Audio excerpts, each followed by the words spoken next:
आइए दोस्तों शुरू करते हैं आज का टॉपिक। आज का टॉपिक है प्रमुख देशों की अंतर्राष्ट्रीय सीमा रेखाएं। इसमें सबसे पहले हम बात करते हैं रेड क्लिफ रेखा के बारे में। रेड क्लिफ रेखा भारत एवं पाकिस्तान के बीच की सीमा रेखा है। इसमें भारत एवं पाकिस्तान का जिक्र हुआ है। तो आपकी जानकारी के लिए बता दूं, भारत की राजधानी नई दिल्ली है और भारत की मुद्रा रुपया है। इसी तरह पाकिस्तान की राजधानी इस्लामाबाद है और पाकिस्तान की मुद्रा पाकिस्तानी रुपया है। अगली अंतर्राष्ट्रीय सीमा रेखा है मैकमोहन रेखा। मैकमोहन रेखा भारत एवं चीन के बीच की सीमा रेखा है। याद रखिएगा, चीन की राजधानी बीजिंग है और चीन की मुद्रा रॉन बी है। अगली अंतर्राष्ट्रीय सीमा रेखा है डूरंड रेखा। डूरंड रेखा पाकिस्तान एवं अफगानिस्तान के बीच की सीमा रेखा है। याद रखिएगा, अफगानिस्तान की राजधानी काबुल है और इसकी मुद्रा अफगानी है। अगली अंतर्राष्ट्रीय सीमा रेखा है हिडेनबर्ग रेखा।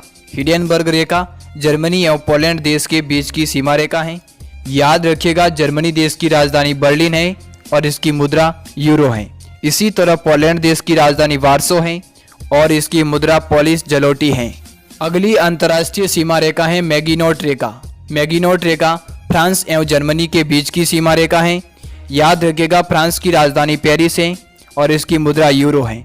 इसी तरह जर्मनी की राजधानी बर्लिन है और इसकी मुद्रा भी यूरो ही है। अगली अंतर्राष्ट्रीय सीमा रेखा है मैन रहीम रेखा। मैन रहीम रेखा रूस एवं फिनलैंड के बीच की सीमा रेखा है।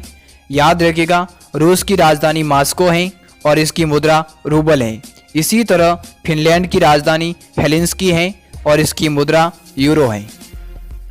अगली अंतर्राष्ट्रीय सीमा रेखा है 49वीं समानांतर रेखा, जो कि यूएसए एवं कनाडा के बीच की सीमा रेखा है। याद रखिएगा, यूएसए का मतलब होता है United states of America. America की राजधानी वाशिंगटन डीसी है और इसकी मुद्रा डॉलर है। इसी तरह कनाडा की राजधानी ओटावा है और इसकी मुद्रा कनेडियाई डॉलर है। अगली अंतर्राष्ट्रीय सीमा रेखा है 38वीं समानांतर रेखा, जो कि उत्तरी कोरिया और दक्षिण कोरिया के बीच की सीमा रेखा है। याद रखिएगा, उत्तरी कोरिया की राजधानी प्योंगयांग है और इसकी मुद्रा उत्तर कोरियाई वॉन है। इसी तरह दक्षिण कोरिया की राजधानी सियोल है और इसकी मुद्रा दक्षिण कोरियाई वॉन है।